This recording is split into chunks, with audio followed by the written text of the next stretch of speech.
thought he meant he was going to quit using Final Cut because compressor was slower than Final Cut at exporting videos. But then I realized what he really meant is that he wanted to keep working while compressor was chugging away. So, anyway, my misunderstanding. It's like, that seems like an overreaction. I don't know if you guys followed that or not, but it does anyway. Indeed. Bradley. I thought it was funny. Oh, God, I'm trying to find my calendar app on here so I can figure out. How far is Gaithersburg? 40 minutes? From D.C.? From the Adams Morgan district? We're live, by the way. Adams Morgan, yeah. It's pretty close. It's pretty darn close. Oh, good. Okay. Like right up Wisconsin. He's on, what is he on? He's in Gaithersburg. That's like a little bit north. So right. We're talking about Mac Business Solutions. We'll give him a plug, a local.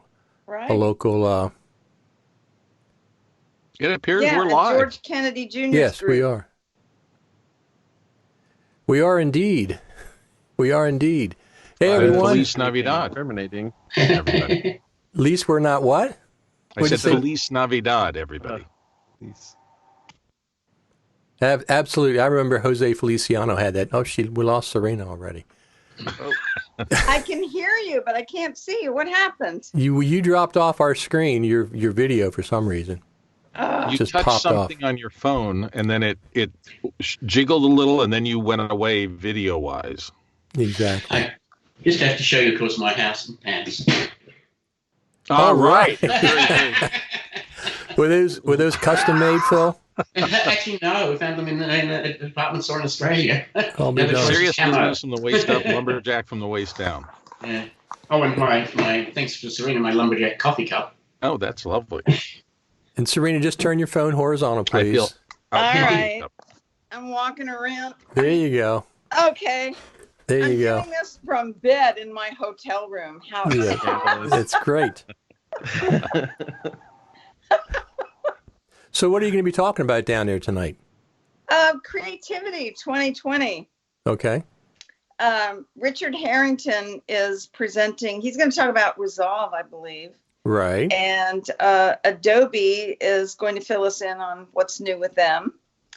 And I'm going to kind of pick up the slack with whatever isn't covered, probably talk a little bit about mobile filmmaking as well as creativity in general. And also, I think we're at a point in the world where we need to be kinder to each other. So I have some examples of that. We're going to talk about that. Always a good thing. That's like been forever, isn't it? Now, doesn't he? What? Doesn't Richard Harrington work for Skyloom now? I think I saw his name, or maybe it was another Richard Harrington on the people who make Luminar, the AI-enhanced photo processing tool. I don't know. Are you sure it wasn't the other Bill Davis? That's true. God, if there's two Richard Harringtons and two Bill Davises, the world's going to implode. Thank God there's only one Serena Catania. So speaking of Resolve, there was an update a couple days ago, but I'm looking at the release notes, and this one is perplexing to me. So one of the things that drives me nuts about the cut page is on their zoomed-in view. You can't zoom in or out on that. It's just a fixed duration, and then the timeline overview is the whole timeline. So the more complicated your project is on the timeline overview, the harder it is to do anything in there. Okay. And I feel like I'm too close on the other view. And now they have a close-up edits in the cut page now varied the close-up from 20% to 40%. I'm like, okay. And then it says randomly. And I'm like, not okay. What does that mean, randomly? Randomly? I guess just depending on the length of your clips, it'll choose how far it zooms in. But I'm like, I want control. Give me control over the view. Yeah, absolutely. Yeah, command plus and command minus is something I can't use the cut. I can't use the cut page on an edit session. Yeah, I can't use the cut page in Resolve because it doesn't let you choose that view. I mean, it has the Final Cut style magnetic timeline, but I'm too close on the one view, and for complicated projects, it's too far on the other view.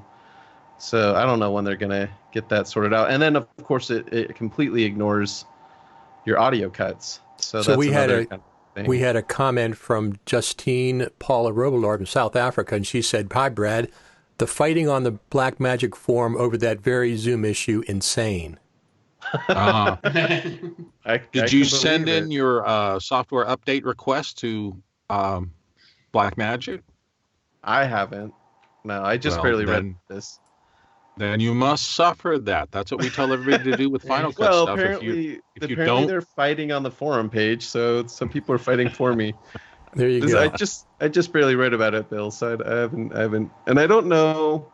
In Resolve, I don't know if it has the submit feedback form the way Final Cut does. I think you have to go to their website and make requests directly on the forum, or when you download the software, you can make requests. But mine updates through the App Store, so... Wait a second, that makes no sense at all. If you're getting the software for the first time, how would you know what you don't like about it? That doesn't make any sense. I don't know, but when you download Resolve, there's a suggestions feedback thing right there. Really? So I guess if you've... But yeah, that's weird, because if you're upgraded, you're like, well, I don't know, have you fixed this or not? Yeah. It's a weird... Well, isn't it because they offer a free version first? I mean, that's that? whether they do, but it's whether you're downloading the free version or the whatever software you're downloading from them. There's like suggestions when you download. You fill out your information to register, and then you can put suggestions. So I've done that before, but it's like Bill says, it's a little counterintuitive because it's like, but I haven't used this version yet, so maybe what I'm saying has already been addressed, or maybe not. I don't know. We'll find out. Not that on every forum we all visit, that isn't the order of the day. I'm angry about this thing that I've never had any experience with. You know, sometimes it helps to actually use the tool before you criticize it, not just a suggestion. Well, that's a novel idea. I know. Yeah. Crazy. But I've used Resolve more this year than previous years, and I do like the development and where it's going. So overall, but I have stuck to the edit page because of reasons like that for now. What are you working on now, Brad?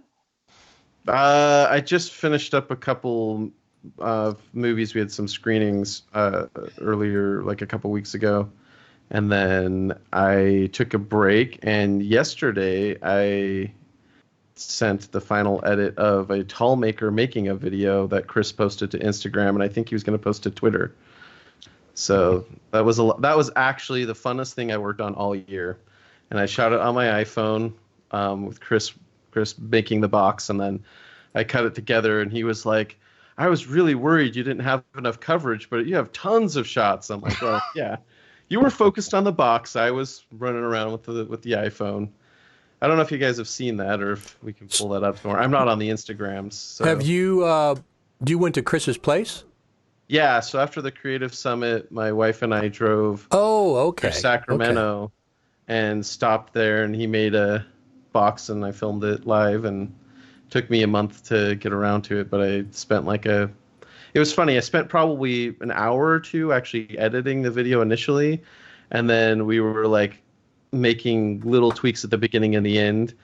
Because I guess Instagram chooses your first frame as the thumbnail. Right. We didn't know that, so it's like, oh, it's black, and there's nothing there. So then we were like playing with what thumbnail, and we spent more time going back and forth on that than I did making the initial video. But I think that's that's how video is. Well, I have two tall makers waiting for me when I get home. They've been delivered. Yeah, is that right? Yeah. That you. I hope you didn't order a male and a female, because they'll have a bunch of little tall makers. that's not good. Season. All right. I'm excited though, because it's hard for me when I'm directing, and I've got, if I'm shooting myself, the camera's at the right angle. But if I'm directing someone else shooting, invariably I'm 5'4". They're all a lot taller than I am. So when I saw that tall maker, I went, oh my gosh, I'm so excited. So I bought two of them on the spot. Yeah, and the Achilles heel we decided of the tall maker is they are not cheap to ship. Yours were not absolutely. too bad, but yeah, we shipped some to Tim David in Florida, and it was like, I think we ended up going through UPS, and it was like $30-something per box, but it would have been more through USPS and even more through FedEx. Ouch. So we're like, we probably have to keep these local for now. Yeah. Still them as a kid. Well, yeah, it's just, yeah, we don't have the different sizes made yet, so. Got to get to work on your local distributor network, Brad. Right. Or figure out, I was thinking if we maybe made like a bunch of them and then figured out an Amazon store, and there's an Amazon distribution center in Salt Lake. So is there? A bunch. Tell Amazon they can put other what? products in the tall makers and send them. Use it as part of their shipping thing. So this is, all they have to do is brand it as extra sturdy packaging. Yeah, Chris should have put like a bunch of apples or a bushel of apples or something when he shipped it to you. I don't know how well that would turn out. They'd be all bruised inside the box, but yeah, if you packed them tightly enough. If you My have wife a every year seller does account client- with Amazon, if you have a seller account with Amazon, they actually send you labels and you get their shipping prices, even if you ship yourself. That is a pro tip. I will let Chris know. So saves you a lot of money. Brad, did you explain what you were talking about, the tall maker? As far as the video I made, or what? No, what is just it? now, because we got a question. Oh. What are they talking about? Yes, you can't presume people understand the product. That's very true. That's what I learned from Larry Jordan. Larry Jordan would always make me go back and explain what I was talking about when he was interviewing me. I've learned to be a better subject at being interviewed from Larry. I don't even know how we got it. Oh, because I made the video, the tall maker making a video. Yeah. Right. So before the summit, I had a sponsorship table lined up, but since we've already shown my documentary Off the Tracks, Chris and I were talking about something else that I could do, and randomly I brought up an experience on set with an Apple box where I couldn't see the camera, like Christina was saying. I was an assistant camera guy pulling focus, and I couldn't see the camera, the screen to focus. So I asked the grips to bring me a tall maker. Instead of calling it an Apple box, I said, bring me a tall maker. So they labeled it Brad's tall maker, and I stood on that box to pull focus. Chris thought that was hilarious, and he's gotten into woodworking. So he, within the course of like a week, made 2 of these tall maker prototypes, and we brought it to the summit and showed it off, and it was a great little novelty thing. But it turns out they're also very useful, right, Serena? So Serena ordered 2, and we've sold a few now, actually. And and then on the way back from the summit, I made a little video of Chris making this wooden box, and it's up on Instagram. I don't know if you hashtag tallmaker or how you find it, but I need to set up an Instagram. Just to reinforce what Phil was saying, since there are probably people watching who don't understand, in video sets and stage sets and everywhere else, there's a wooden box usually around. There's actually usually more than one. And they are called apple boxes because I think in the early days they probably used boxes that were used to ship apples. But you can get a full apple box, a half apple, or a quarter apple, and you will hear that term on all sorts of production sets. And they are standard sizes of a very robustly built wooden box that allows someone to stand on it. You can put it on edge. There's a lot of things you can do if you have to prop up some product for a display. People use apple boxes for just 100 reasons. So it's just a generic thing on a lot of sets that people expect. Bring me a half apple. It's famously in the early days of Hollywood, if a female lead was of more stature than the male lead, right, they would often bring in 1 or 2 apple boxes to make sure that the guy was looking down for the kiss, not looking up at the female. So it's part of Hollywood lore, and it's part of Hollywood's language. Right, and we found at the summit that a lot of our European friends, even that were in a lot of production, had no idea what we were talking about when we said apple box. Right. Really? So that was an That's interesting. So funny. I had not heard the term in Australian production, so Yeah. that actually brings up something that I was thinking about. And Richard, please tell us if we're off track and you want to talk about something else. When I'm teaching, I don't know that I'm the best educator because I assume that people already know something because it's so easy for me, and it's hard to know what to teach and what not to teach, and because things that seem so elementary to all of us who use like Final Cut every day. I don't want to bore the people that already know it, but on the other hand, I don't want to shortchange the beginners. So when you're in a room of mixed people, how do you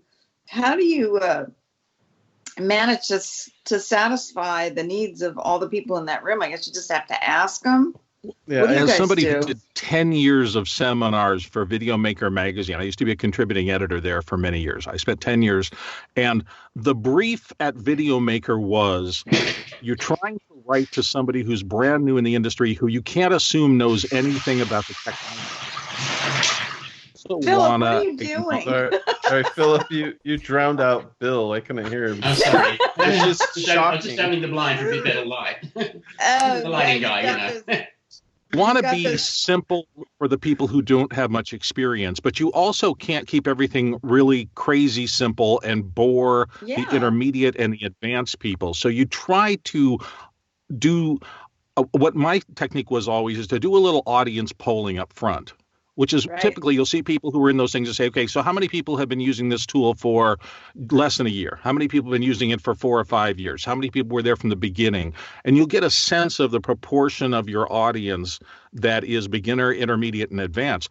And I have to tell you, the hardest writing I did in those many years for Video Maker was to take complex concepts and try to make them as simplified as possible for the beginners.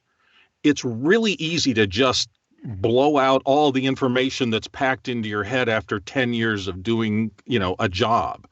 It is really difficult to curate down to what are the essentials and to not forget what we actually just went through with Brad, which is that there are people who have no clue what an Apple box is. Right. That's a piece of industry jargon. And over and over again, as I was giving lectures, and sometimes we had as many as 2,000 people in a room, somebody would raise their hand and they'd ask something that was so obviously dumb of me not to have mentioned. And you just have to stop and go, I'm forgetting it. I'm forgetting to include everybody. So that's my advice, is just survey the audience and see what they need. Well, Philip, you have that problem because you're so darn smart. I think I translate lumberjack for Philip and Greg. You really do. On a regular basis. When I was first teaching, I dump a whole bunch of information on people, and at the end of the session, I'd get feedback comments like, "You really know a lot of stuff," and I realized that wasn't the compliment that it was supposed to be, because I wasn't communicating what I knew, and so my curriculum shrunk to about a third of what I planned originally, and I made sure that everybody understood, and the feedback changed, so I really learned something. And that's a much better piece of feedback for a teacher. We'll get back to Final Cut here in a minute, but the last time I was in England, they have this place called Poets Corner. Yes. Anybody can go up there. I think it's on a Sunday typically. Go up there and just get up on an Apple box. Right. And they just talk about anything that they want to. I forget where it was, but it's a pretty cool little thing. Corner of Hyde Park, I think. And exactly. Yeah, there you go. So let's talk about Final Cut a little bit. What do you think in the last year was the most important Final Cut item, event, update? Anybody have any opinion on that? I have a couple. Are we including 2018 or no? That was a year. Just 2019. 2019, the last year. I mean, obviously the Creative Summit was our biggest event thing, but probably the announcement and release of the Mac Pro, even though it's not specifically Final Cut, it's related in that they updated Final Cut for that. It has blown up. And here's the thing. People think, they're talking about the Mac Pro being $53,000. Well, that's ridiculous. I paid with my trade-in less than $10,000 on mine, and I got a really good mid-level Mac Pro. But the thing is, people talking about the $52,000 is great for Apple. It's just constant bringing it up. The Mac Pro, the Mac Pro, the Mac Pro. But I'm kind of surprised at how much attention it's gotten. Even people that aren't buying it are paying more attention than people that are buying it. I think it's tangible. You can see it. You can have opinions about it. I actually think probably the most significant thing last year was just the completion of the Metal 2 rewrite, and literally stripping out. I mean, Apple does this, and other software vendors do not have the gumption, maybe, to annoy a chunk of their market by stripping out the foundations of something that's already selling well to make it better. And I firmly feel that Apple has done that by taking this last almost a year to gut a huge part of the engine of Final Cut Pro and set it up for the future. That's what it feels like to me. And maybe Phil can talk more about that, because Phil understands the guts far better than I do. Well, yeah, go ahead, Phil. I was going to say, you have to keep a piece of software up to date. If you don't, I mean, OpenCL is going to go away, so if they hadn't bitten the bullet and rewritten it, then in some future version of the operating system, Final Cut wouldn't run. So there's a lot of the development work is putting work in to stay in the same place, and that's never fun. Greg did an amazing job of resurrecting a piece of software that we'd stopped selling, but we wanted to run it again. It's like, okay, it's only about 7 years since we last updated that, but in that time, so many things had changed that it was not possible to run that piece of software without major surgery. So you've got to keep investing in the software, or you will end up with a place where your software simply doesn't run anymore. Right. Philip, can you check your Skype preferences and see if your microphone is your headset microphone? Yeah. Sorry, I should have done that before. Hey, Richard, before I go, can I ask you a question? And I'm sorry to everybody listening. I do have to run. If you have a question for me, maybe just put it in the chat and I'll get to you through Richard. When you bought OWC memory for the Mac Pro, right? I'm going to be, yes. Yeah, I'm going to do the same. It's a lot less expensive, isn't it? It's 60% to 50% less. That's correct. Right. Okay. Yeah, because I think I'm going to stick to the more basic Mac Pro with a couple of upgrades, and get the memory from OWC. So here's the one thing. Here's what I recommend. I did this unboxing yesterday. Number one, get the highest core CPU you can get. If you can afford a 12 or a 16, get that. The second thing is the SSD drive, because you can't easily replace that. So you want to get a higher. I got a 2 terabyte, but a 1 or 2 terabyte. Then the third thing would be the graphics card. The memory, I got this first upgrade to 48 gig because it has 6 sticks. And from what I understand, the CPUs have a 6-lane memory. They have 6-lane memory, and the 6 sticks is more efficient than the 4 sticks. And I didn't want to be bothered with getting the thing and then doing upgrades immediately. I want to have a little play time. But I'm going to be looking at... I can't afford to get the machine that I eventually want. But when I saw it in Cupertino, I was impressed by the number of Thunderbolt 3 ports it comes with. Did you not just break an NDA? She did. No. Yes, you did. No, I did. It's already out. Yeah. Okay, then just keep going on, and nobody will notice. But at the point we saw it, it wasn't allowed. And Apple NDA say you can't ever say that you were under an NDA. Well, thanks for pointing that out, Philip. Well, then you broke an NDA too, Philip. This is like when I'm sitting around with my kids saying a dinner time prayer. We're all in trouble now. You opened your eyes during the prayer. Yes, talk about that. It comes with 4 Thunderbolt 3 ports to begin with, right? That's but then correct. You can add umpteen zillion more, and I have really 8. like that. I have 8. And I think for me, and Brad, this is also for you, one of the reasons why I'm buying the Mac Pro now is because I eventually need NAS. I need to network. I've got other people coming into work. But in the meantime, what I can do is I can at least daisy chain more of the RAIDs. I've got like 20 different RAIDs that are running with 18 and 24 terabytes of media on them. And with the new Mac Pro now, I have the Thunderbolt 3 capability of running 4 different RAID sets and especially using the dock. And I asked if there was going to be enough power for that, and they said absolutely. So for those of us who are in the situation where we have way too much media, but we haven't yet upgraded to a full NAS system, That's I think me. the Mac Pro is awesome. Well, What and do you think? I'd also recommend, if you have the storage already, it might be, and it's already all on those RAIDs, I would suggest getting something like a Mac Mini and a switch instead of buying a separate server and loading everything out, and then make your Mac Mini a server. I've been testing that, and it seems to work really, really well. And now for your computers that don't have 10 gig switch, OWC sells a dock with the Yep. 10 gig. Yep. And they have a little separate thing as well. Oh. But I would Yeah. recommend going that route just because it seemed I was just clicking through the preferences. You can, for $30 you can get Mac OS server, and it just seems like a lot simpler way to get into the server environment than trying to set up a QNAP and Synology that may not even give you the same performance as those RAIDs will. Yeah, you're talking a lot of money to network properly, no matter what you look at. So I'm looking at something mid-level. And, I'm breaking my own advice because I've said I wish I had just jumped in and bought everything to begin with, and then I wouldn't have to be worrying about how to upgrade and manage 250 terabytes of media that I have for the various film projects.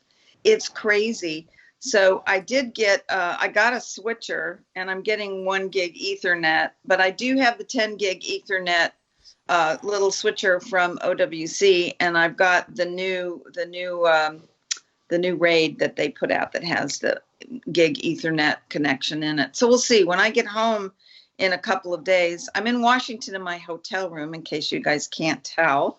But when I get home, I'm going to set all that up. And then maybe when we talk again, I can sort of report back on what's happening. Yeah. I think it's a cheaper solution to not have to rebuy all that storage and just spend like the... It's kind of what you were planning anyway, Serena. Yeah, but the Mac Pro is really going to solve my problem with the Thunderbolt 3 connections. Because no matter where you look, it's hard to find anything that has more than 2 Thunderbolt 3 connections on it. Mac Mini has 4. Everything So for the Mac. The good news about that one. Everything if for the Mac. You have a separate server. Everything for the Mac has 4, except for this. My old 2017 iMac has 2, and that's one of the main reasons that I was going to get a new one. I hate that. Yeah, I only have 2 on my iMac. I have 8.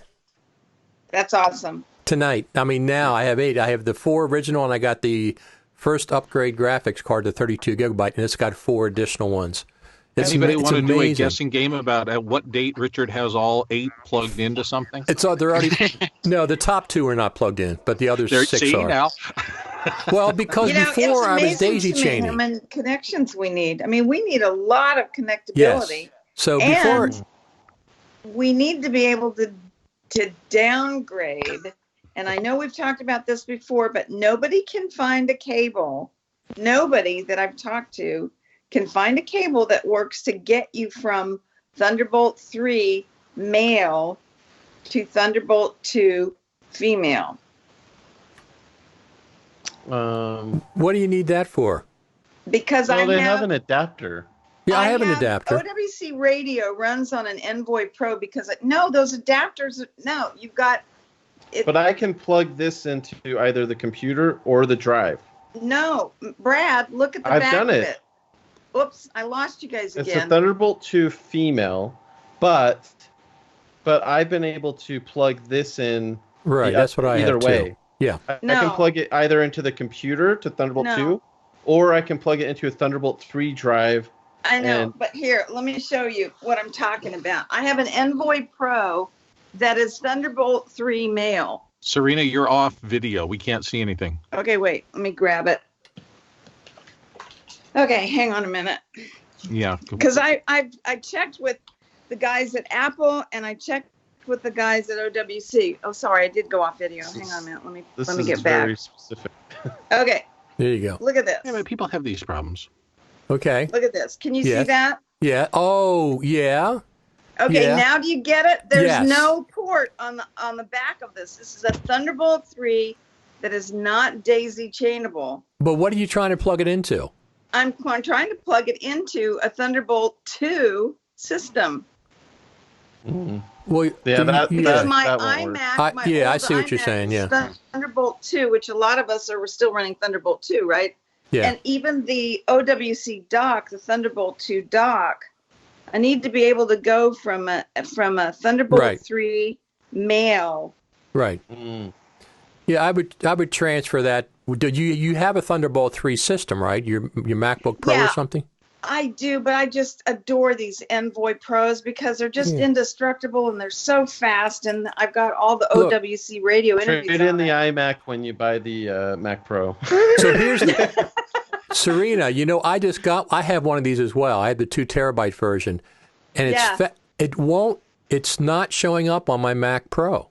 Oh, what? Well, I guess it's not showing up. It won't mount. It's not in disk utility. It works on my MacBook Pro, but I got to see what's going on.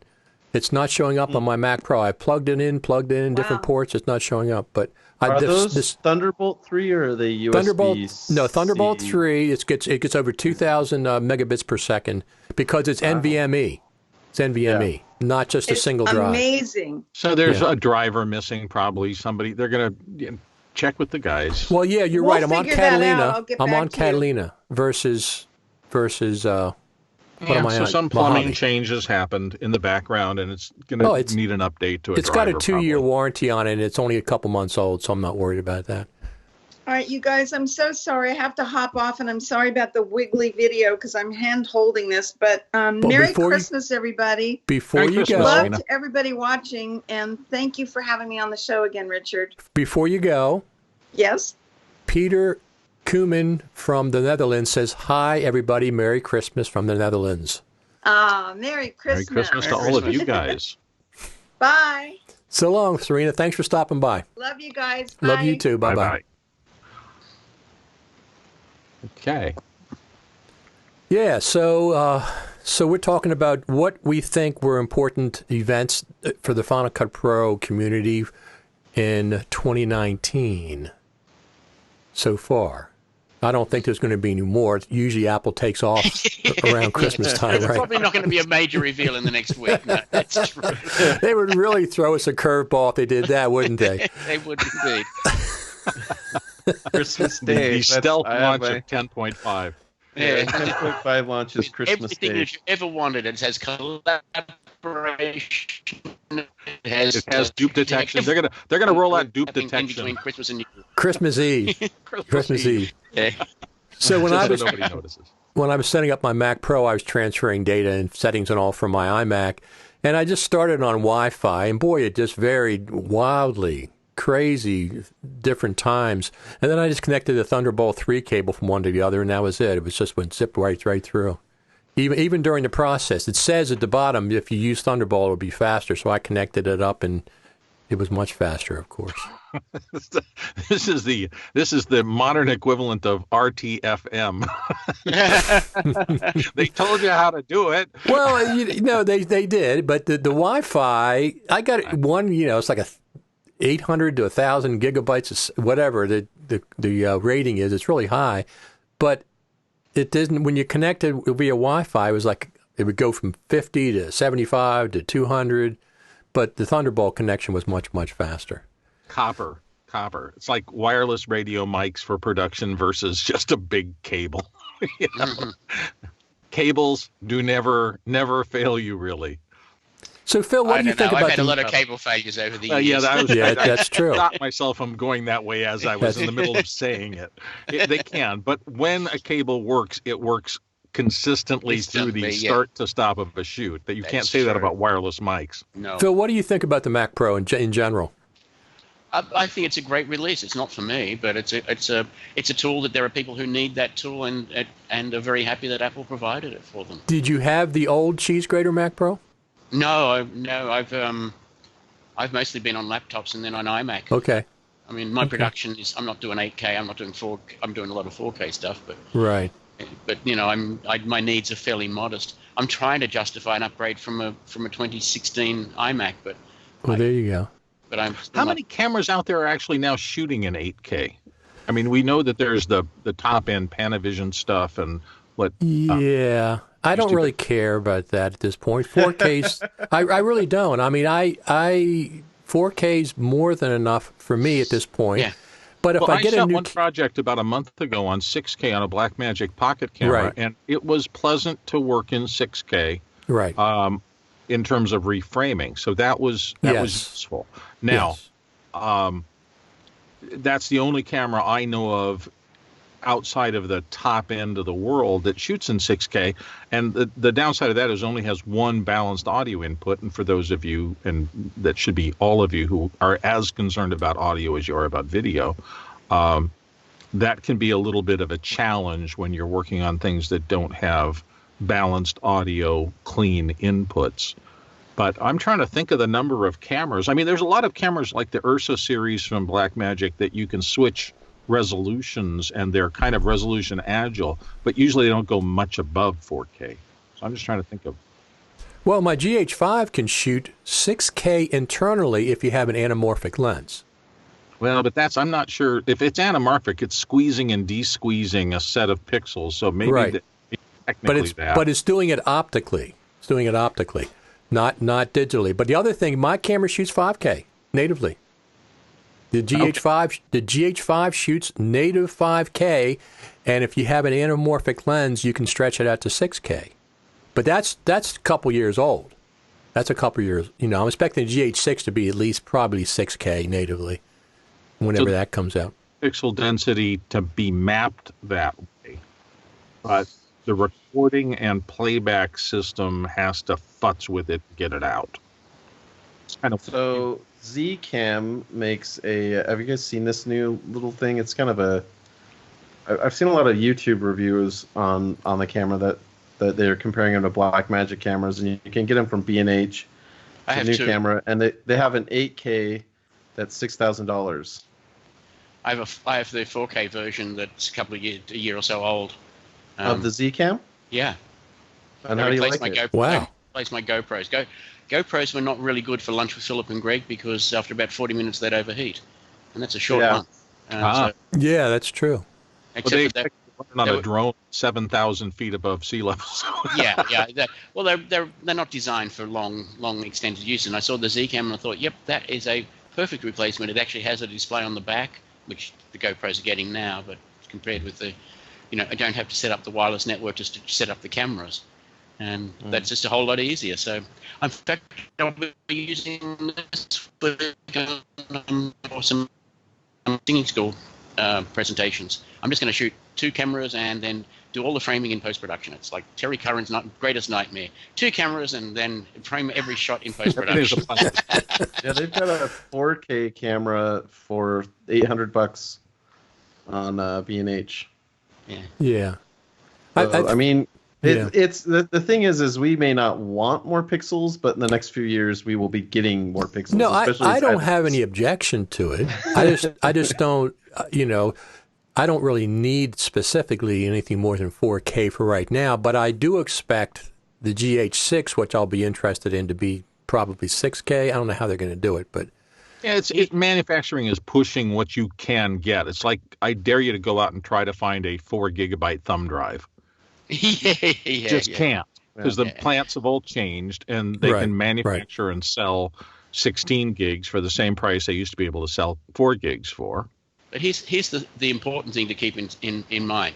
Even if our distribution is in, say, 1080 or Ultra HD, oversampling at the source will benefit the whole production chain and will show you better quality at the end. If you saw something at 4K, finished at 4K, saw something in exactly the same setup, lenses, recording, and everything at 8K, you will see a better picture in the 1080 at the end than you would if you shot it in 1080 or 4K.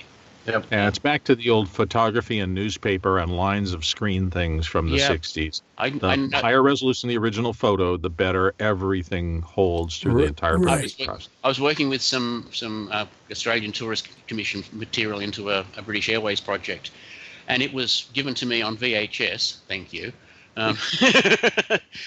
but from film source, and so it still looked way better than VHS. per se, because we'd had this massively oversampled 35 millimeter source.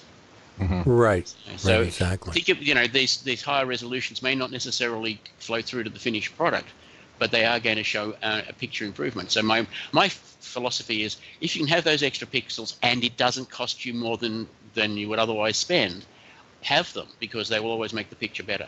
The only thing it is going to cost you is storage space. So you have to fight the constant buying of new storage medium of some kind.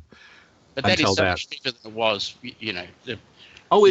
much cheaper. But 4K to 8K is a huge mathematical increase in the number of data points you have to manage. Which is why I said, if you can do it without it spending more than you want to spend. So right. If you can't afford the storage, then switch it back to 4K.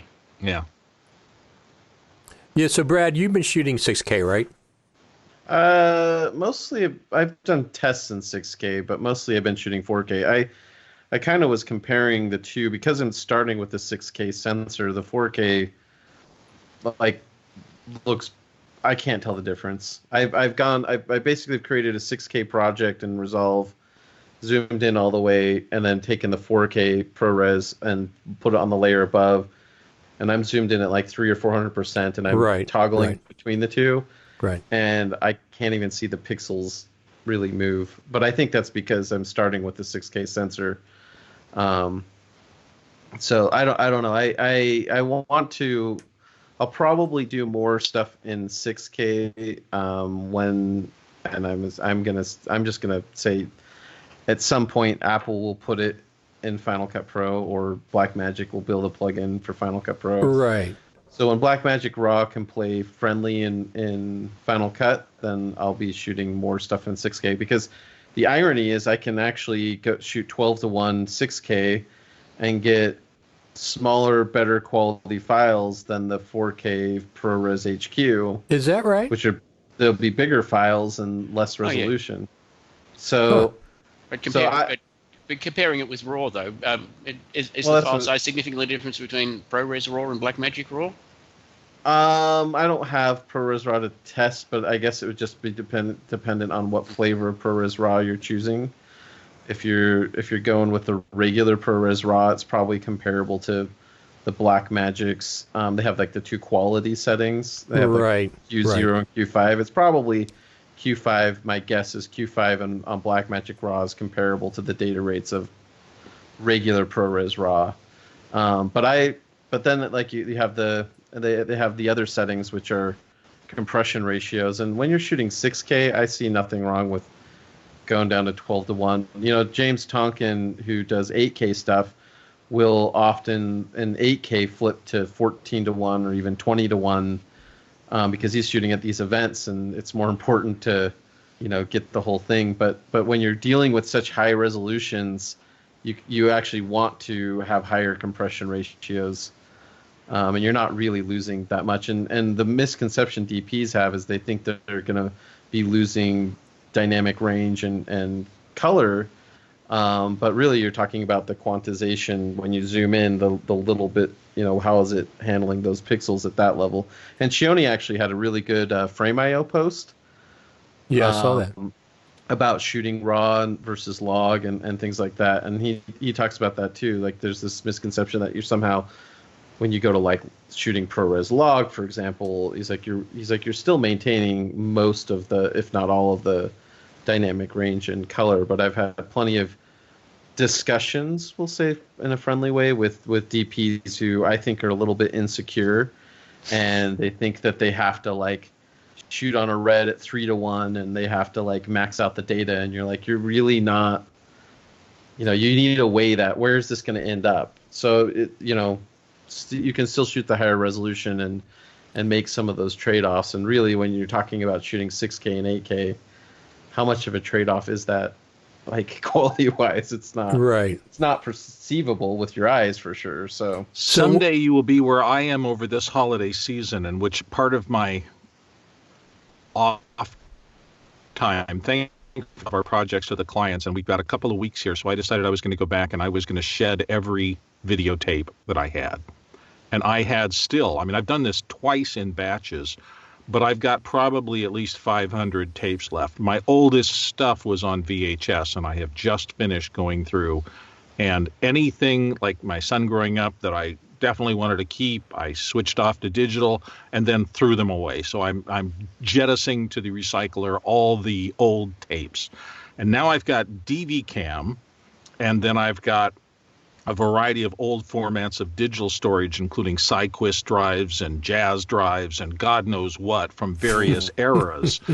And if I'd only known back then, as I was doing my best to preserve the highest quality I could for all the work that I did, how utterly worthless 95 to 99% of the work I was doing was going to become.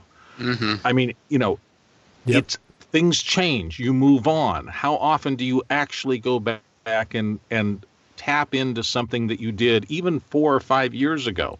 Sure. Sometimes, yes, but I'm having trouble even thinking of corporate clients who are active businesses who want to go back to something that was said 3, 4, 5 years ago. That you get, maybe I've had 3 requests over the course of my entire career from a client who wanted to go back that far. And so when I was doing a lot of training for companies, if I was there documenting a process or something for legal or something for, that was really important for 6 months. And then utterly unimportant for the rest of eternity after that. Or you were trying to get people to maybe change behavior. Let's say we were in something where there was an industrial process and we were talking about safety. And so we're going to try to lower the injury rate on a job site. You're going to get that information out, and maybe that'll last for 3 or 4 years as they train new people. But then eventually those people are going to be gone, and they're going to have different things to focus on. And maybe the laws will change around OSHA requirements. And suddenly those things that you pushed to do as well as you possibly could have literally zero value. Well, and I'm astonished at how much of what I'm throwing away that I thought I should really do the best possible capture of everything I could now has zero value. I did a shoot for Yesco, and that's the sign company. They're owned by the Young family in Utah, who are Mormons, and they actually make all the signs in Las Vegas, including the very famous "Welcome to Las Vegas" sign. Oh, really? And they got and kind of more in the mid to western United States. They have tons of billboards. But I was making like a little training video for them, and we got back from the shoot, and all the footage we shot was worthless because they hadn't given out the new uniforms. And we couldn't, and it was the old logo, and it was the old uniform, and they're like, we're going to have to reshoot all of this. Right. Wow. And it just taught me how fleeting, especially in the corporate world or commercials, it's like these things have a shelf life that when it's over, it's over. Like, you're done. Right. And I have DV cam footage that looks beautiful. I mean, I pop it in there and I go, wow, that's a really nice picture, but it's 3:2, and it's utterly content out of date. And you're going, so the technology held up for me to be able to put that into DV Cam Player here right on the cusp of 2020, something that was shot maybe 8 years ago, maybe 10 years ago, and it still looks beautiful, but to what purpose? It has no purpose. So at this point, pardon me? Speaking of which, I have Final Cut Pro 7 running on Catalina, on Mojave. What? Yeah. Yes. So to almost no purpose. Yeah. There's an app called Retroactive that will unlock Final Cut Pro 7 on Mojave or on Catalina, I believe. Really? It'll work on Catalina too? Is that like resurrecting the dead, or? Yeah, it's kind of like, yeah. Hey, I'm sure there are people still out there shooting and editing on Final Cut Pro 7 as we speak. I'm sure. I'm working with a client to replace his Final Cut Pro 7 system right now. There you go. It's been working on film restorations. The reason I have behind me the Cinerama posters is because he has restored every Cinerama movie. The irony is that I now have IMDb credits on movies that were released before I was born. You're the guy on How the West Was Won? Back to the Future. I'm the post-production consultant. There you go.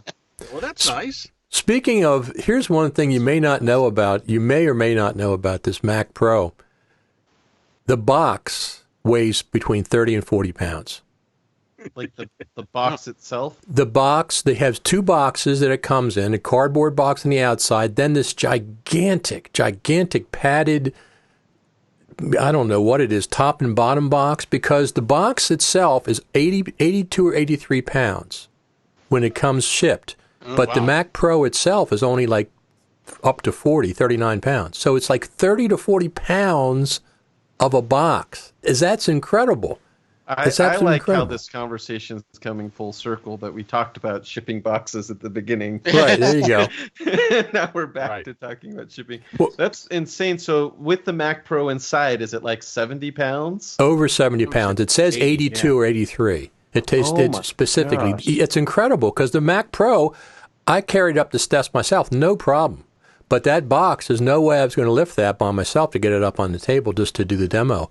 I had to have my girlfriend help me. It's just incredibly heavy. Like, I remember when I briefly worked at Target, they had like a team lift on the box. Right. This had that for the UPS yourself. Guys. Yes, they had two guys bring it up. It's absolutely, and I wasn't going to carry it. I put it on a cart to get it down to the studio. So we got a comment from Ronnie Cortons. It says, regarding Metal, Red has officially announced the Red and Apple have completed Metal GPU accelerated RD3 support in the SDK, which will be integrated into the next major FCPX release. I saw that in the news this morning. And hi, Ronnie. I hope everything is well. I assume you're in Belgium. If not, wherever you are, it's good to see you. Or it's good to not see you, but it's good from you.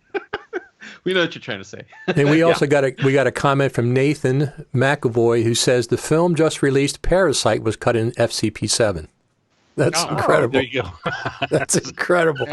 What a long life that thing has had. I have another a friend/client over the years who's still working in Final Cut Pro 7, refuses to learn anything else. He's kind of retired now, so he's working on what he wants to work on. So they don't have the time crunch. At least he has time for that red render bar to go. Yeah, exactly. It's like, you go back to these systems and think, oh my God, how did I had the time I spent watching that back. I got physically ill and depressed when I had to do screen captures of Final Cut 7 for my documentary. I didn't realize that was going to happen, but I had to spend a couple days in it. Yeah. And it just was depressing for me. It was a weird reaction. You're allergic to Final Cut 7. When we first got that, it excited us every bit as much as 10 and every bit as much as the new Mac Pro. Oh, absolutely. I like that. That shows that my brain and my career and everything is continuing to progress. When you look back and you go, that work I did 3 years ago, oh man, it's just not as good as what I could do now. I wish I could go back and do it. That's the indicator that you have moved on. You've done the investment in the really most important part of the whole production chain, which is the one that sits behind your eyes. Yeah. Absolutely. So, Philip, brain, right? if they have Final Cut 7 running in Catalina, that means Mojave.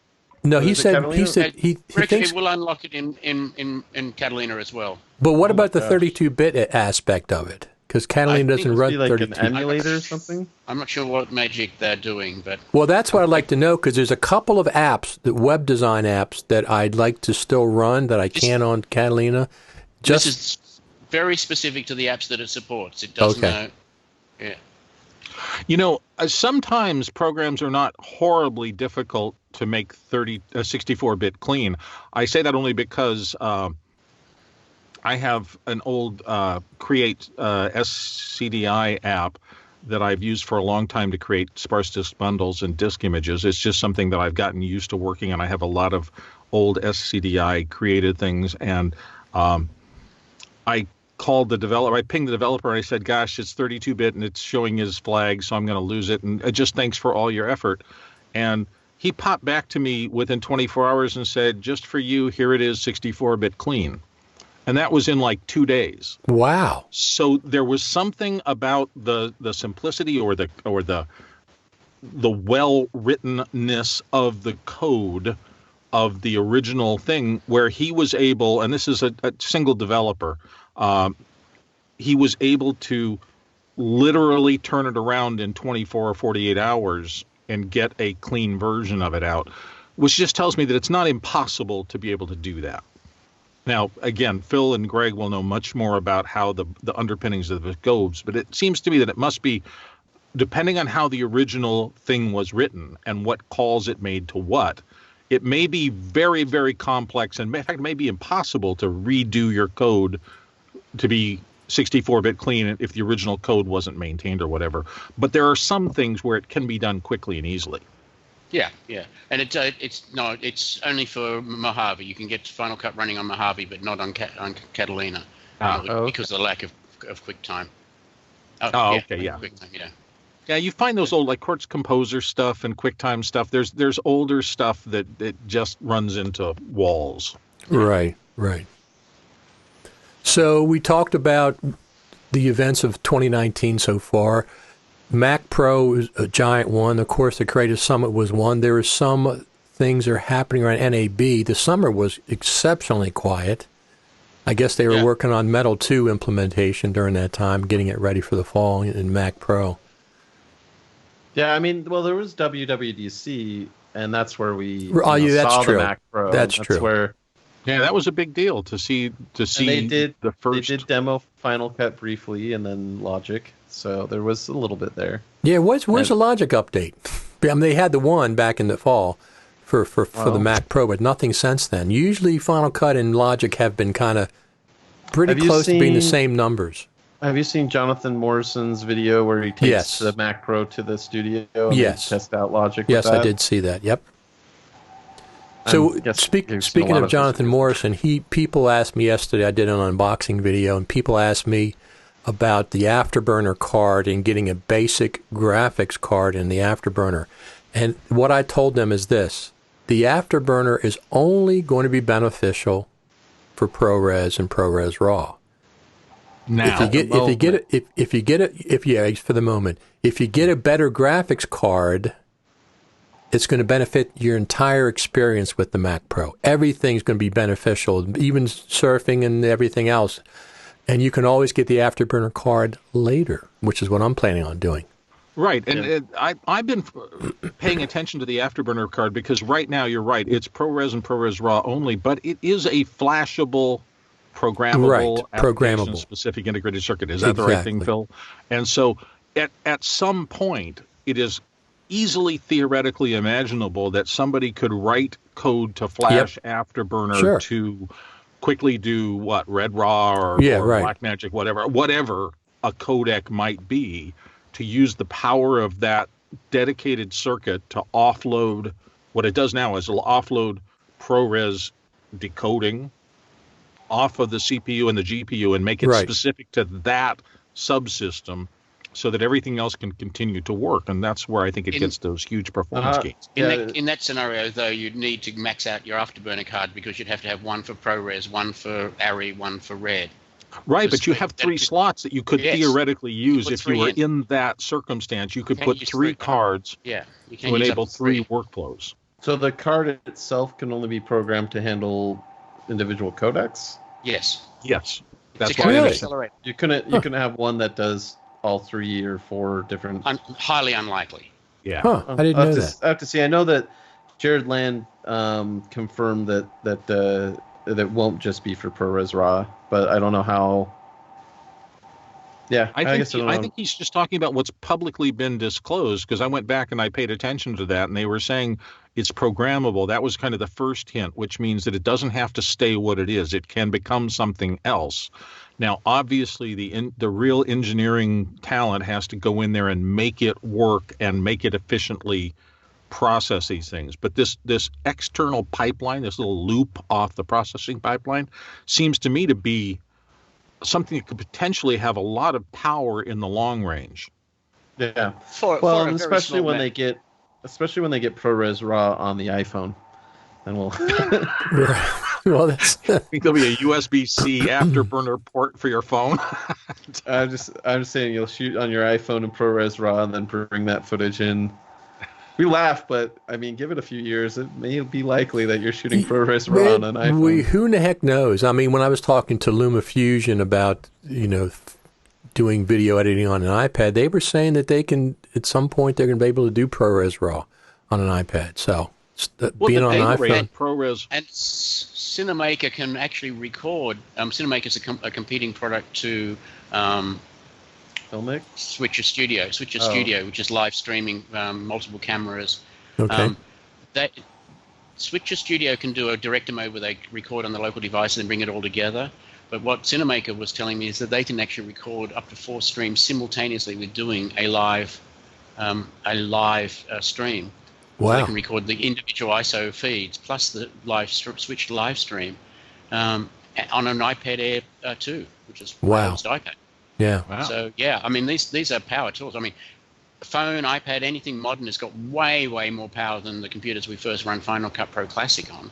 Right. Yeah, it's good to stop and realize how far this industry has come, and I think the development of the technology has far outstripped the developer of our thinking about how to use it. Oh yeah, this whole mobile filmmaking thing. Expect to hear a lot more about using iPhones as mobile filmmaking. Sam Messman and Serena have been, leading the charge on that. But I've seen it in like we've done so many live feeds just with cameras in the old phones that become smart cameras. Well, there was a whole website of it, and I should remember what it was, and I don't do this kind of work, so I don't. But the AP guys and the UPI guys, the journalists, mobile journalism, maybe it's mojo.com. There is an entire gigantic ecosystem of news gathering out there that use these iTools, iPhones, iPads to capture breaking stories and feed them into the world, global, international news broadcast system. And when you think about it, that's just genius. That means that anybody with a phone in their pocket can become an eyewitness to things happening in the world. And there's an ecosystem to get it in, vet it to make sure that you're not being manipulated, and distribute it globally. That's a big deal. Yeah, that video, the Tallmaker video that I cut, shot on the iPhone, I was really happy with just the experience of shooting on a phone. Now, I did have an issue because I shot in HEVC, and Final Cut was having some issues where it would garble up. Yes, I've seen that. I've seen that too. I had to take my, I don't know if it was like 20 gigs of HEVC footage or how much, but I had to transcode it, and it was like almost 150 gigs after transcoding it to ProRes 422, just to get it to play back and be able to edit. So that was one little hurdle. But aside from that, like just the freedom to move that phone around and get those shots, absolutely, and switch between the two lenses, and the stabilization in the iPhone is just insanely good. I know a lot of people have the gimbals, but I felt like I was getting gimbal smooth shots just by holding it in my hand. Wow. I got the DJI Gimbal, the 3 version. I love it. It's fantastic. It's only $120. Mm-hmm. I wasn't going to get the other one. It's really, really, really good with the iPhone. You just got to balance it each time you take a phone in and out. But talking about the HEVC and Final Cut Pro, Brad, I had the exact same experience. But what I found is the actual video frame is not garbled. It's just Final Cut Pro's having problems decoding it, because I go back and replay the same spot and it's fine. So you just got to maybe do it once or twice. Randy posted one of his vacation videos, and he shot it on the iPhone 11. Right. And I kept wondering, why are these? It would be between cuts. There'd be all this garbly gook, and I think it is something to be aware of, because I think even on those videos, that issue rendered out and got baked into the video. So yes. If you're shooting on an iPhone and editing in Final Cut, and you've got the HEVC running, and you're not using like Filmic Pro to do a different higher bit rate, my suggestion is transcode to maybe ProRes LT before you start cutting. Right. I just noticed that. I was kind of disappointed. I thought it was baked into the actual file, and it wasn't. I went back and replayed it, and it was fine. Just got to make sure that you rendered appropriately. Make sure you check your renders, because it could happen during the render itself. So we had a comment from Daniel that says, wouldn't the Afterburner card speed up timeline performance if you use ProRes 422 as a render format? Well, so it's decoding and playback is what it enhances. So yeah, it should help. Right. The rendering, not for rendering, but just the playback of it. Yeah, if you got effects, then the GPU is going to be handling the, whatever color effects or distortion or whatever you're doing.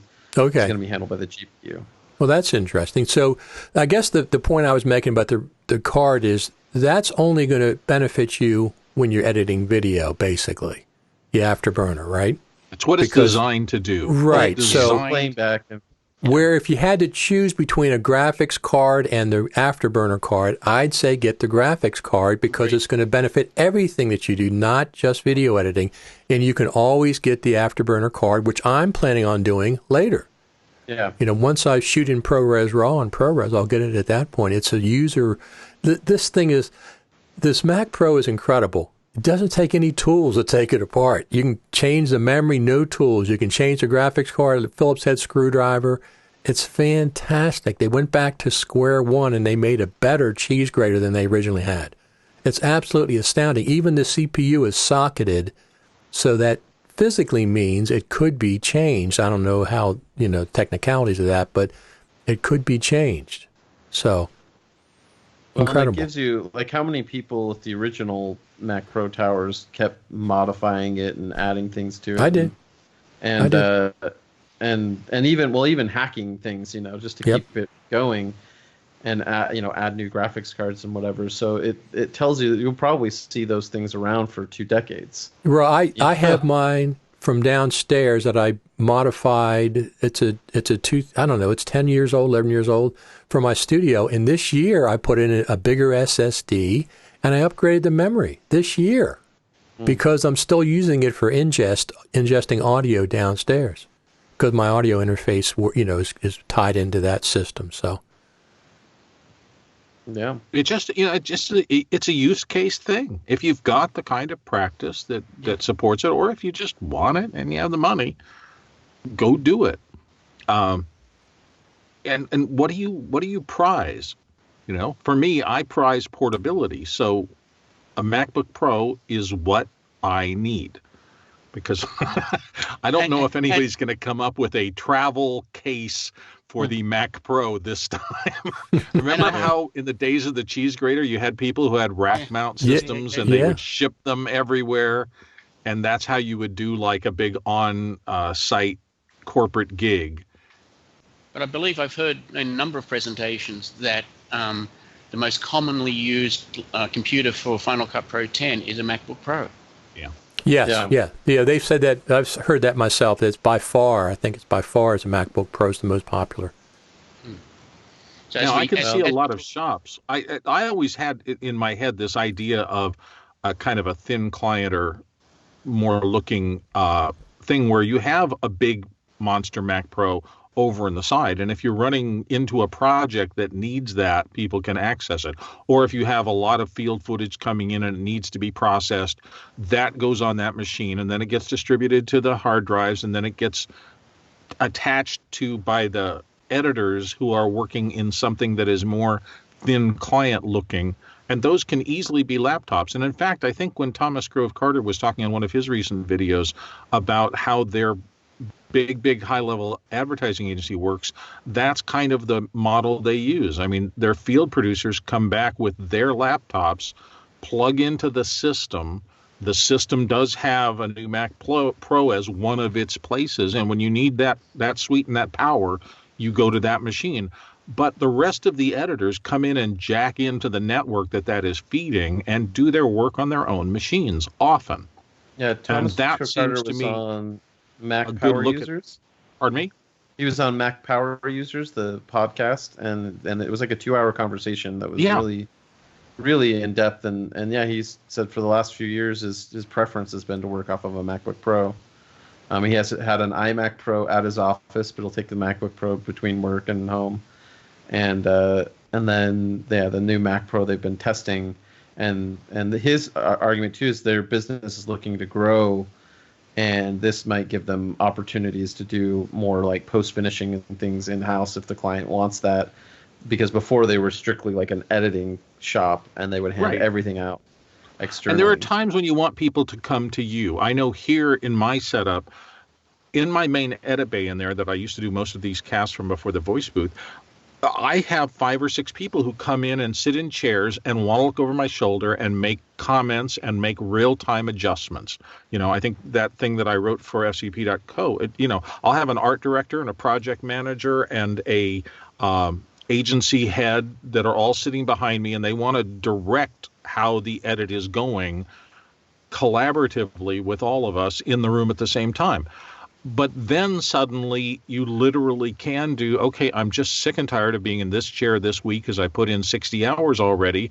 And let me take this thing. I still got to get work done. So let me go to Starbucks and just, sit down and see something different rather than just what I see all the time and work there. And or for me, that those train rides to Los Angeles to see my friends are a joy now. Because if I get bored and want to work on something, I just open up my laptop and there I am. So it's just horses for courses stuff. They're both of these tools, and that's what Apple, I think, got right.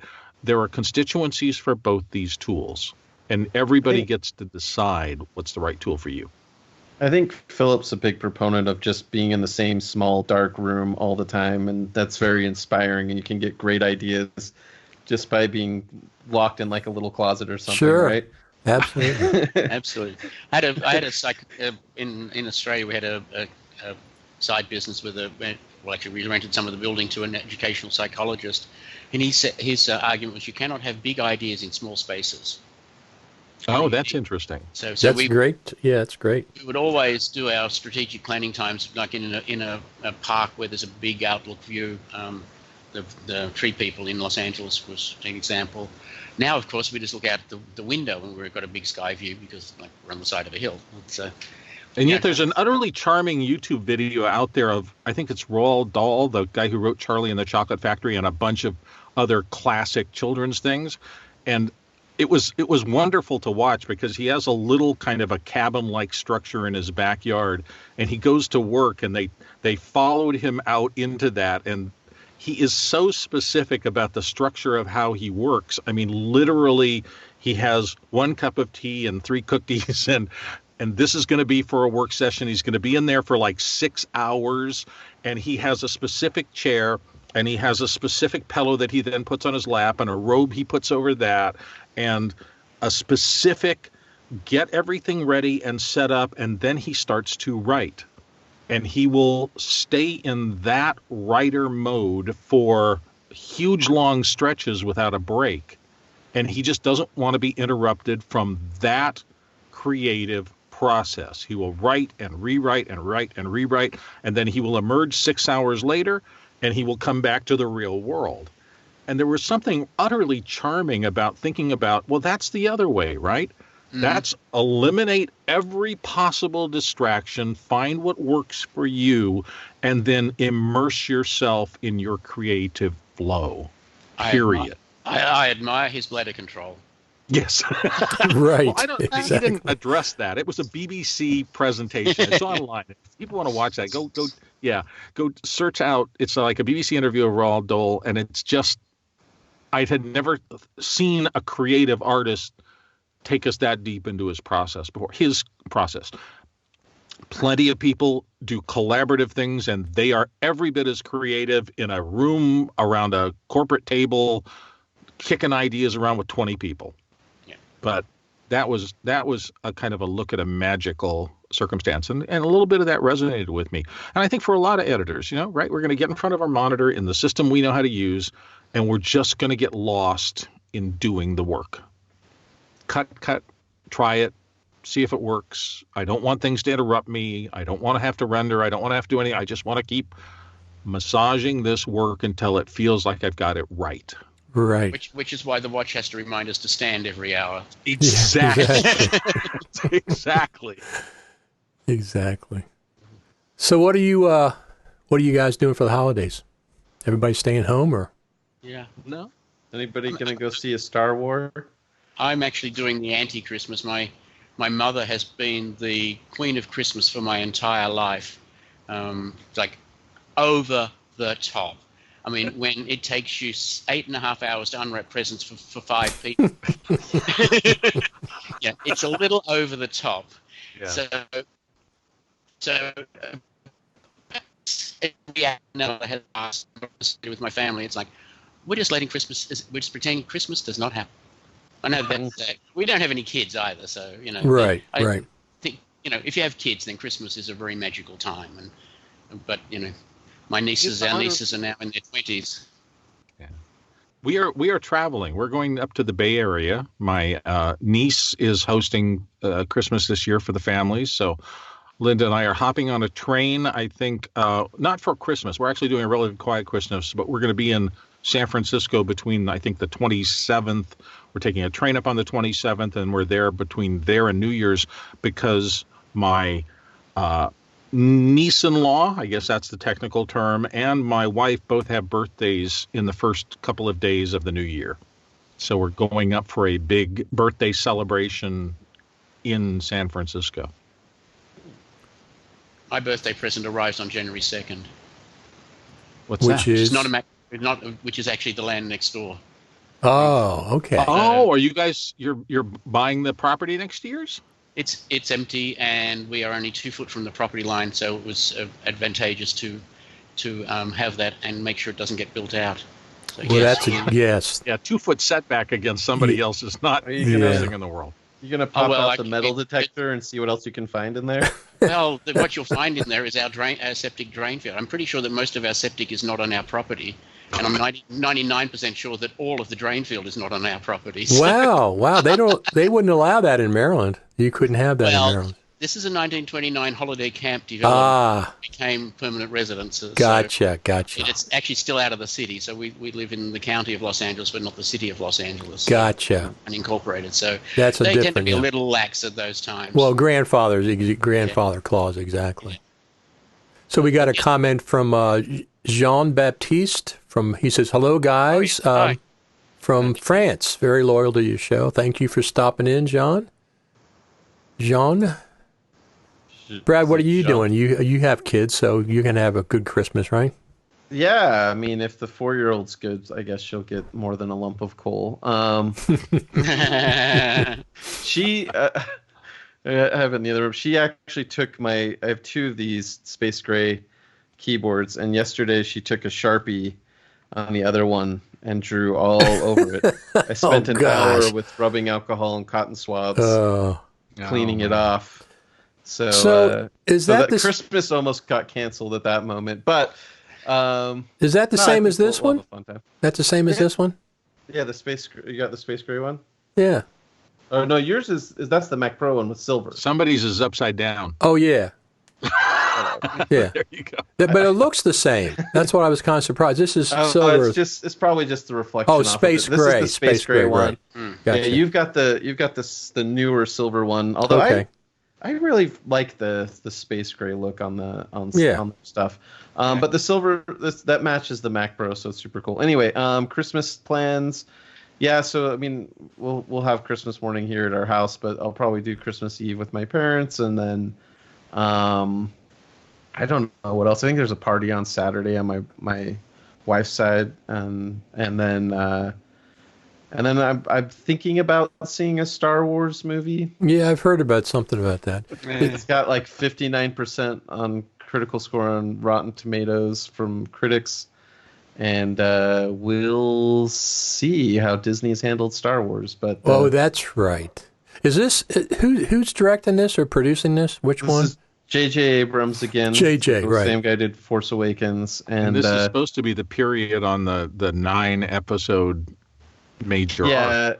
I just don't know if they, in handing off from Force Awakens to Last Jedi, if they really had a cohesive plan. So we'll see how they try to. It feels like from early reviews that and I won't say any spoilers here in case there are Star Wars fans listening. Right, you don't want to do that.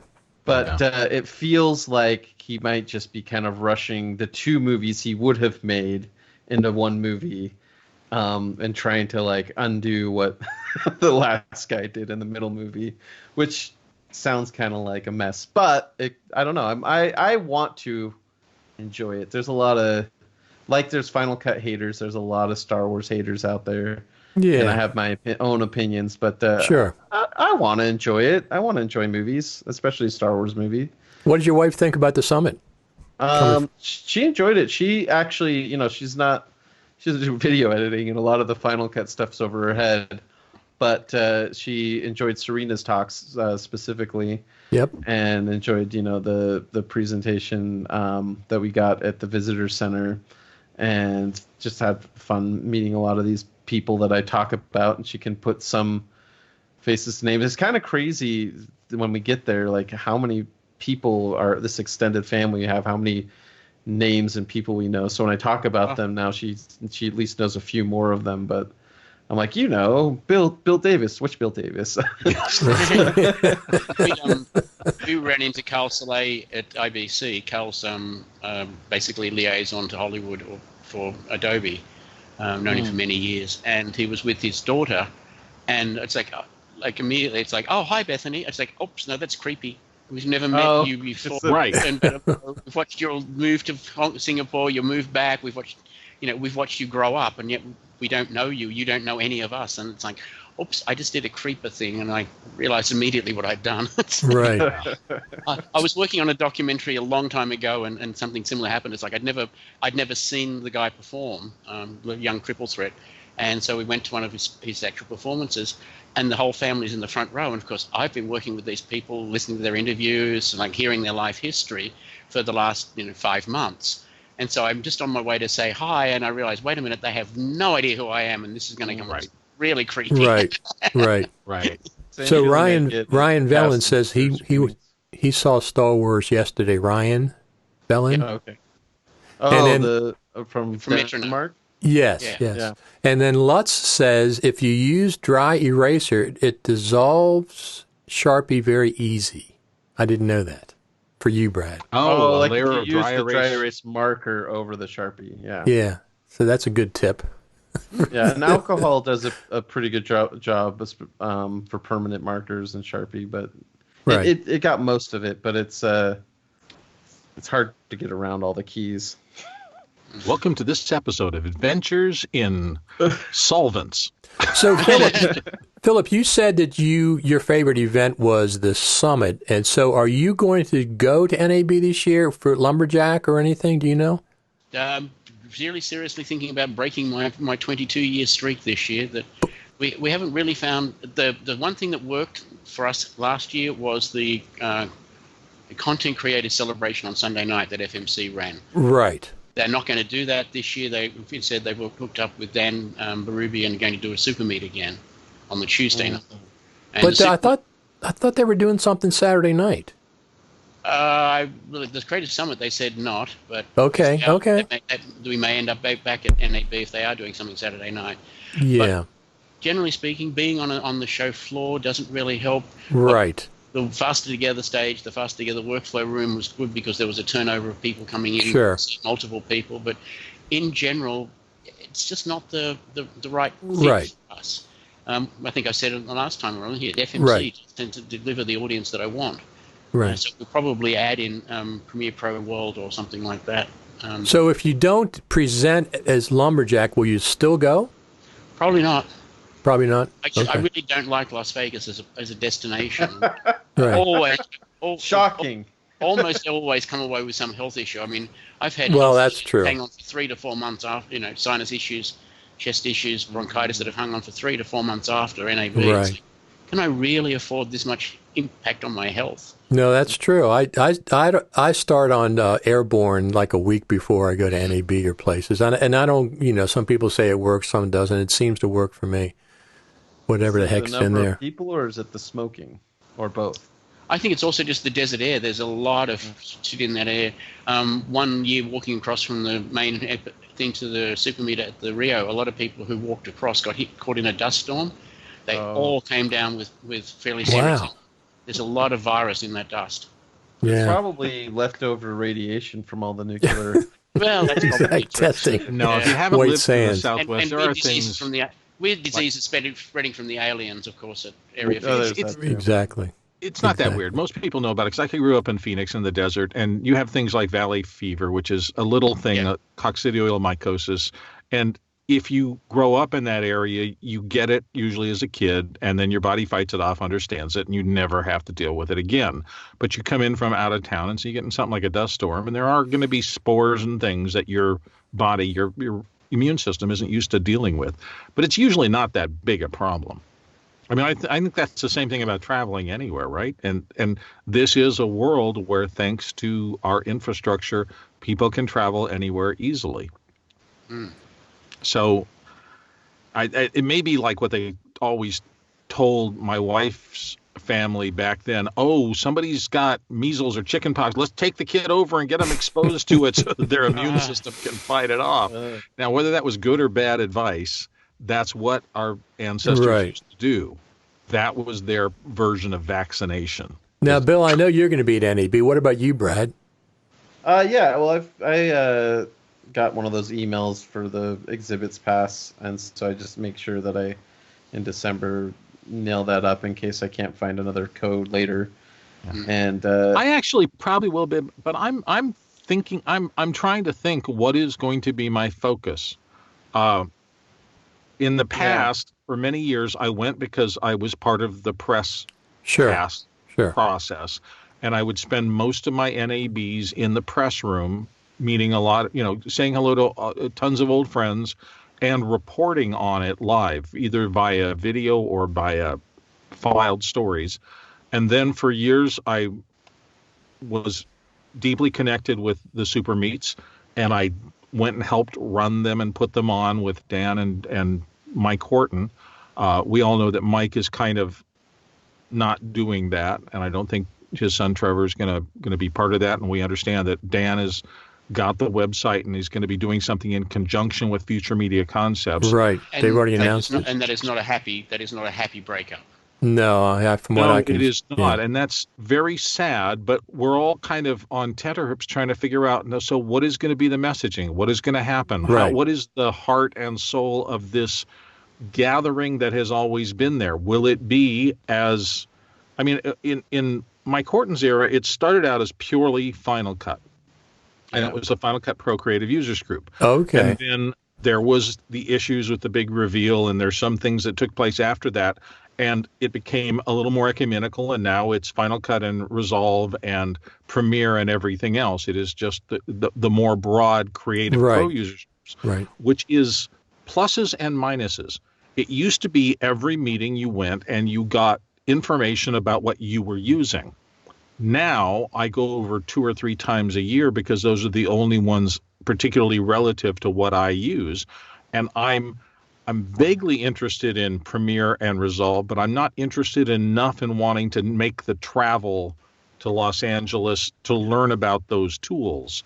Yeah. So it's more diffuse. Now, so the question for this year for me, just internally in my heart, is if I go to NAB, will there be enough about what I need to learn about to justify the expense? Because it's expense. Sure. It's expensive, right? Even from where I used to live in Phoenix over to Las Vegas, which is a pretty simple trip, right? You get a Southwest flight round trip for easily under $100, probably $80. Then you've got hotel, which is always bumped up for NAB. So you're dealing with maybe $100 most places in the world. $150 to $250, depending on the level of decent room. Now you can certainly do Circus and get a right at $100 thing. That's possible. And I'm sure there are cheaper ways to do it if you want to stay in a small motel or something like that. But it's still, by the time you get through, I used to be there for 8-10 days, it's real easy to drop a couple of $1,000s on an NAB experience. And if you don't have somebody sponsoring you, paying those tabs, then that's an investment. I mean, that right there is a base level MacBook Pro that you could walk home with. That's going to help you make money for the rest of the year. So you've got to figure out, what am I going to see? And I just think this is a year we're trying to figure out, what is the Super Meet going to be like this year? Right. What is the programming going to be like? What are the messaging things coming out of it?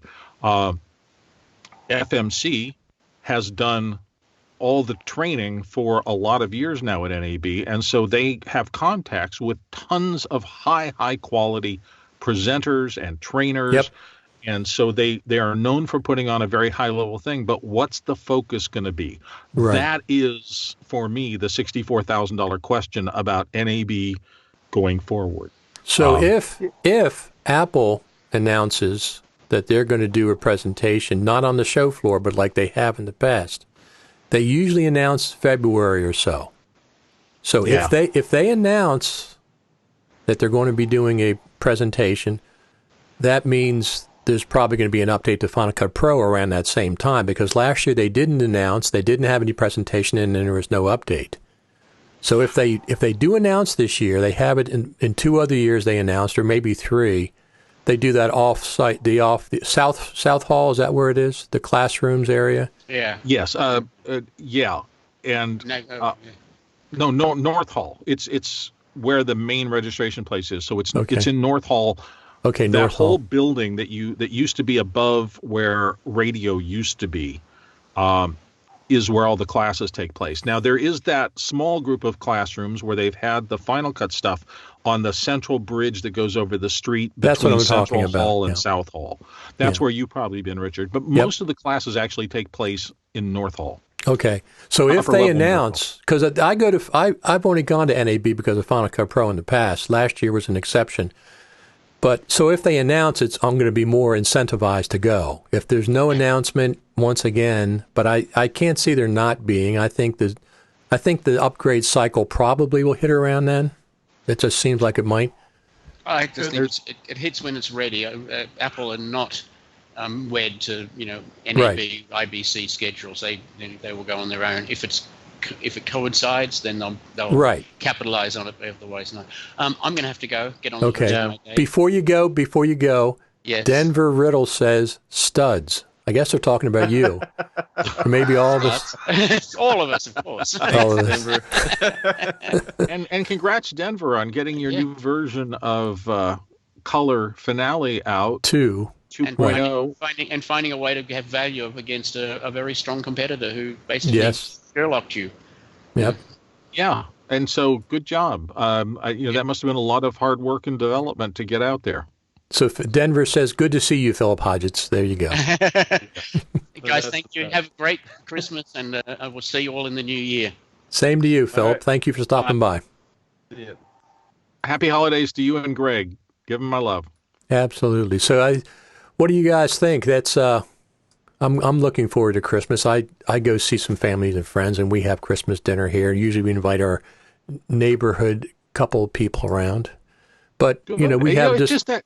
This has been a great. I have to admit, I've had an incredible series of blessings this year. We've had more work than we ever had back in Arizona, and so we're finishing up the year with just a lot of joy and relaxation in our new digs. So we've been here a year and 3 months in Southern California, right? And it's been a good move. Yep.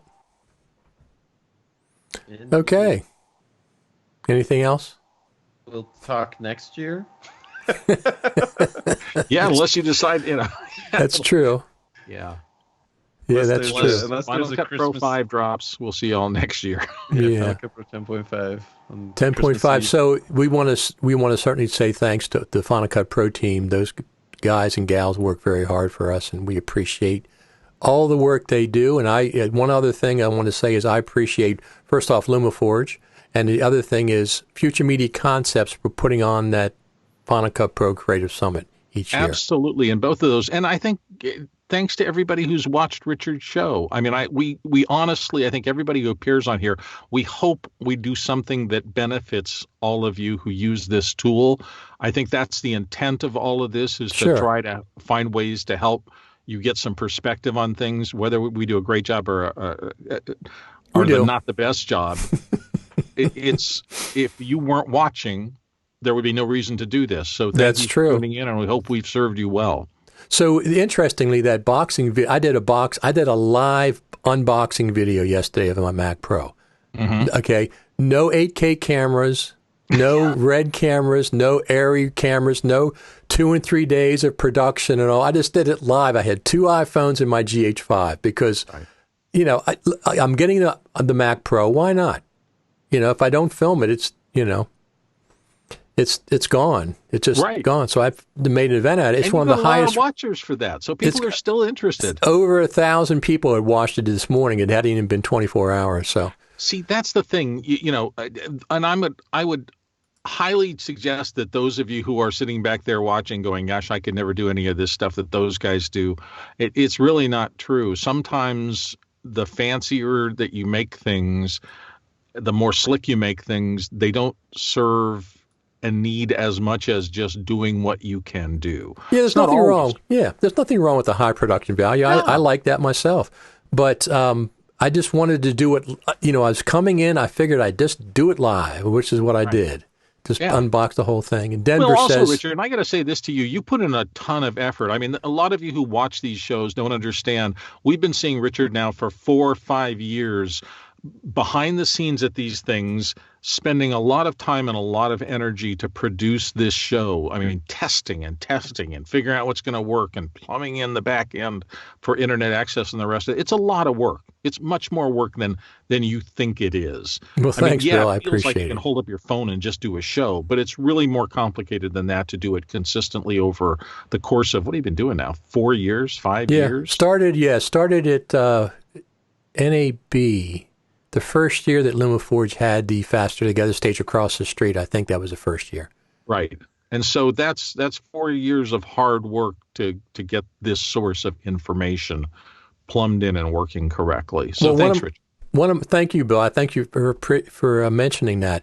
One of my favorite, though, live streams was one of the first ones. It might have been the Final Cut Pro Creative Summit when you guys did the crashing. Yes, in the hotel. Maybe I think that was the first year, and that was so much fun. It was just great. You guys showed up at the door and you did the crash. Well, I'll take credit for that because we were just sitting downstairs and I looked at my phone and I thought, Richard's on. Oh, this will be fun. And I gave you my room number. Come on, guys. I gave you my room number. So I hope they do another Final Cut Pro Creative Summit next year. I hope everything's on board for that. And whether I go to NAB this year or not, I'm kind of planning on it. But if, like I said, Apple in the past has announced in February that there's going to be a presentation, usually with FCP Works involved. If that's announced, that's and said February at all, it'd be more likely that I'll show up because that's my main incentive for going there. Yeah, that makes sense. All right, gentlemen. Merry Christmas to both of you, you and your families. Merry Christmas, Happy Hanukkah, Felice, whatever it is, whatever you celebrate at the end of the year. Yes. I hope you have a wonderful 2020. We're about to break into a new decade in a couple of weeks, and I hope it's wonderful for you one and all. So Denver had a nice comment. He says, agreed, Bill. Richard has crushed on figuring out the live streaming. It's been a process, but I when I was a kid, I was a ham radio operator. There you go. Morse code. And it was way before the internet, of course. And I just like broadcasting, the ability to broadcast. So, well, it's not been a trivial effort, and thank you for doing it. Thank you guys for being my guest all these times. Fantastic. Always fun. Merry Christmas, everybody. Talk to you later. Happy holidays. Bye.